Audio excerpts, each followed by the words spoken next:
Hi guys, welcome to Coorg. ನಾನು ಅದೇ ಗಾಡಿ ಸ್ಟಾರ್ಟ್ ಮಾಡೋದ್ರಲ್ಲಿ ಹೇಳಿದ್ನಲ್ಲ, ಒಂದು 12 ಇವತ್ತಿಗೆ 13 ಡೇಸ್ ಆಗಿದೆ. ನೋಡೋಣ ಒಂದೇ ಸೆಲ್ಫಿ ಸ್ಟಾರ್ಟ್ ಆಗುತ್ತಾ ಏನು ಅಂತ.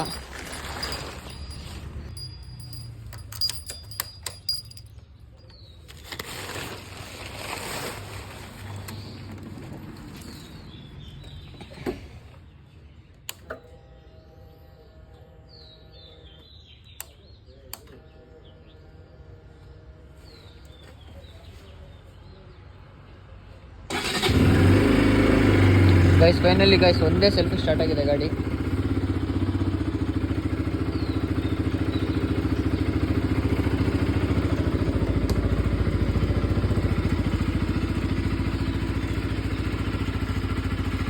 ಇದು ಗಾಡಿ ತೊಳೆದಿದ್ದು ನೋಡಿ, ಕಾರ್ಯ ಸಮೇತ ಇನ್ನೂ ಒರೆಸೇ ಇಲ್ಲ ನಾನು.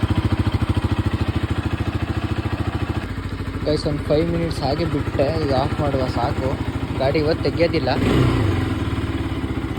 ಓಕೆ ಗೈಸ್, ಫೈನಲಾಗಿ ಲೈಕ್ ಮಾಡಿ, ಫಾಲೋ ಮಾಡಿ, ಕಮೆಂಟ್ ಮಾಡಿ, ಯೂಟ್ಯೂಬಲ್ಲಿ ನೋಡೋ ಸಬ್ಸ್ಕ್ರೈಬ್ ಮಾಡಿ. ಬಾಯ್ ಬಾಯ್ ಬಾಯ್.